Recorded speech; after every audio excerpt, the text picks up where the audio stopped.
Les scientifiques présentent une nouvelle échelle pour évaluer les expériences de mort imminente. Les militaires utilisent-ils les rêves lucides? La projection astrale vue par les scientifiques et autres news. Bienvenue sur Phase Today, le premier média de news sur la phase, rêves lucides, paralysie du sommeil, sortie hors du corps et autres états de phase. Êtes-vous prêts? Les rêves lucides utiles pour traiter les cauchemars. La pratique du rêve lucide est souvent utilisée dans la thérapie des cauchemars.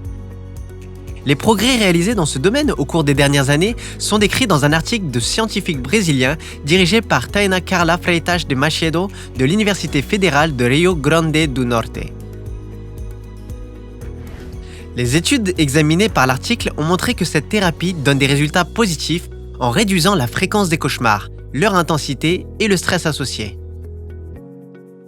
C'est principalement dû au fait que les techniques du rêve lucide aident les patients à développer une pensée critique sur le contenu de leurs rêves.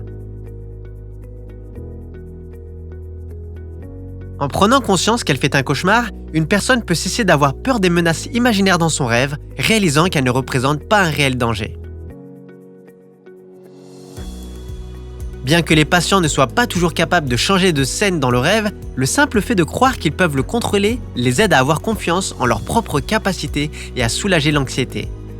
D'autre part, les scientifiques ont également mis en évidence certaines études démontrant que le manque de contrôle dans l'état de phase pourrait aggraver les cauchemars, les transformant en cauchemars lucides. Ces patients nécessitent une thérapie plus longue en combinaison avec d'autres méthodes de psychothérapie. Savez-vous comment contrôler vos cauchemars? Faites-le nous savoir dans les commentaires. L'article a été publié en novembre 2019 dans le magazine Frontiers in Psychology.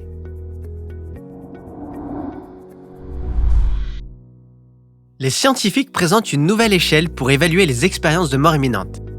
La première échelle d'évaluation des expériences de mort imminente, la fameuse échelle de Grayson, a été développée en 1983. À ce jour, elle a été utilisée pour évaluer les propriétés psychométriques des expériences de mort imminente afin de les distinguer des autres états de conscience tels que des hallucinations narcotiques. En novembre 2020, des scientifiques belges dirigés par Charlotte Martial ont proposé une nouvelle échelle basée sur les informations des dernières recherches. Le but de ces changements est d'introduire une norme commune dans l'évaluation des EMI dans la communauté scientifique. Martial et ses collègues identifient 7 points qui distinguent les expériences de mort imminente d'autres expériences similaires. La sensation de quitter le corps, la présence d'une lumière vive, le sentiment de quitter le monde terrestre ou d'entrer dans une nouvelle dimension, avoir l'impression d'avoir dépassé le point de non-retour, décider de revenir de l'expérience, être convaincu que vous êtes mort, et enfin, passer par une porte ou un tunnel. Au total, la nouvelle échelle comprend 20 objets qui ont été appliqués à un échantillon de 403 personnes ayant vécu une expérience de mort imminente suite à une situation ayant mis leur vie en péril. Fait intéressant, les expériences hors du corps étaient considérées comme un élément obligatoire sur l'ancienne échelle de Grayson, mais celle-ci ne fait nulle part mention d'un tunnel ou d'une porte jusqu'à présent. Qu'en pensez-vous? Si les expériences de mort imminente sont une sorte d'état de phase, vaut-il la peine de prêter attention aux éléments issus des témoignages? L'étude a été publiée en novembre 2020 dans la revue Consciousness and Cognition. Les militaires utilisent-ils les rêves lucides? Au cours de la dernière décennie, des articles sont parus dans les médias affirmant que l'armée américaine avait enquêté sur les possibilités qu'offrait le rêve lucide. La principale utilisation mentionnée a été une sorte de traitement alternatif du syndrome de stress post-traumatique SSPT chez les soldats qui avaient été marqués psychologiquement par la guerre. Selon la chercheuse Susan Smith, dans un article publié dans la revue Transcultural Psychiatry, l'inspiration pour la recherche de cette approche thérapeutique peut être trouvée dans plusieurs films de science-fiction qui illustrent ce cas. Ainsi, dans le film Avatar, la conscience d'un soldat handicapé est séparée de son corps estropié et dans Inception, les héros peuvent changer les pensées des gens en plongeant dans leurs rêves. Sur la base de la science-fiction, l'auteur réfléchit à l'utilisation potentielle du rêve lucide dans la réhabilitation des soldats atteints du SSPT. Dans son article, Smith souligne les avantages de cette thérapie. C'est un traitement sans drogue et donc peu coûteux, qui peut être appliqué dans un cadre psychothérapeutique. Néanmoins, nous ne savons pas encore à quelle conclusion les militaires en sont arrivés en ce qui concerne cet ensemble de techniques. Comment pensez-vous qu'ils pourraient utiliser les états de phase ? Y a-t-il d'autres domaines que la réhabilitation des anciens combattants ? Partagez vos idées dans les commentaires.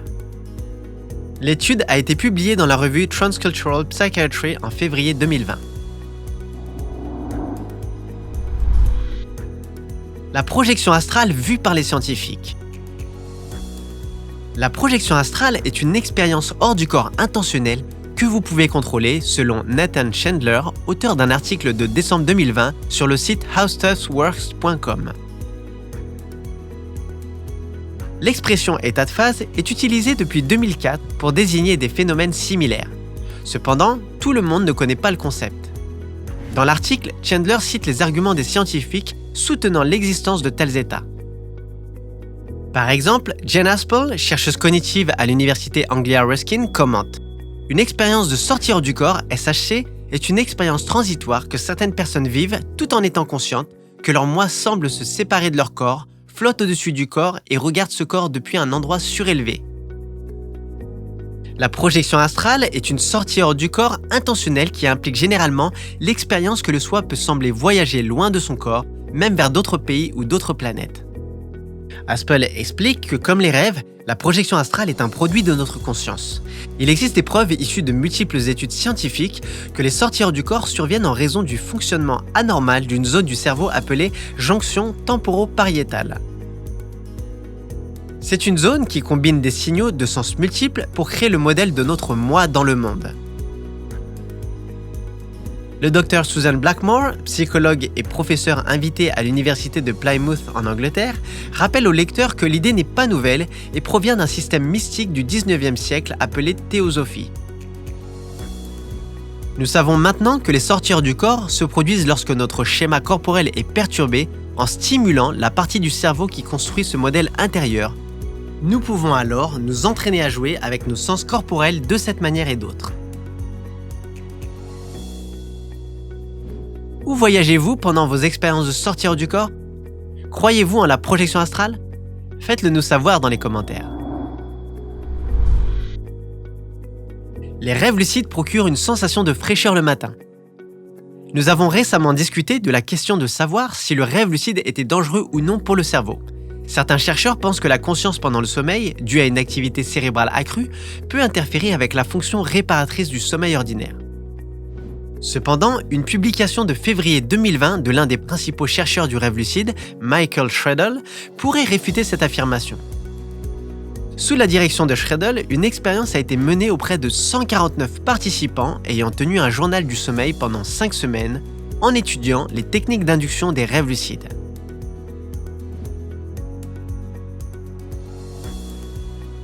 Le but de l'expérience était de tester si les rêves lucides et l'augmentation de l'activité cérébrale affectent la qualité du sommeil ou au contraire, si cette hypothèse est erronée.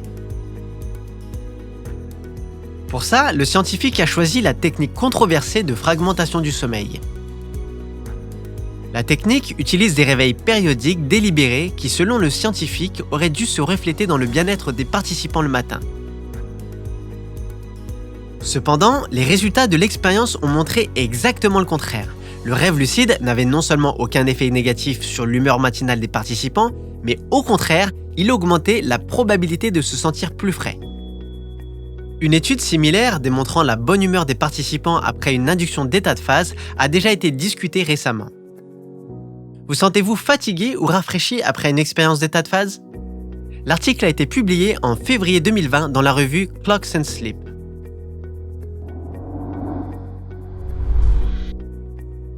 Les entraînements cognitifs mènent à des rêves lucides. L'entraînement cognitif est utilisé pour développer les processus de prise de conscience, d'attention et de mémoire. Ils ont également été utilisés avec succès dans la pratique du rêve lucide lorsqu'ils ont été combinés avec d'autres techniques. En avril 2020, l'équipe scientifique de Michel Carr du laboratoire du sommeil et de neurophysiologie de l'université de Rochester en Angleterre a mené une nouvelle expérience utilisant des techniques cognitives et une stimulation externe. Dans le laboratoire, 20 minutes avant de dormir, les participants à l'expérience ont été exposés à des signaux audio et visuels avec un intervalle de 1 minute entre eux. Ensuite, ils ont dû pratiquer la technique cognitive consistant à prêter attention à leurs pensées au moment de l'enregistrement du signal. En faisant ça, les participants ont entraîné leur conscience de soi. Le groupe témoin, en revanche, n'a reçu aucun signal. Au sein du groupe d'entraînement cognitif, 50% des participants ont vécu des rêves lucides qui ont été confirmés par un polysomnographe. Dans le deuxième groupe, seulement 17% des participants ont eu une expérience réussie. Il s'avère qu'en nous endormant, nous devons non seulement créer une intention d'entrer dans l'état de phase, mais aussi entraîner notre cerveau à le faire. Utiliserez-vous cette découverte? Pensez-vous que ça pourrait vous aider? L'étude a été publiée dans la revue Psychology of Consciousness, Theory, Research and Practice. Comme vous pouvez le voir, ce sujet est en plein essor. Alors pour ne rien rater des dernières découvertes, abonnez-vous à la chaîne et suivez-nous sur les réseaux sociaux où nous publions des news tous les jours. Tous les liens sont dans la description. À la semaine prochaine!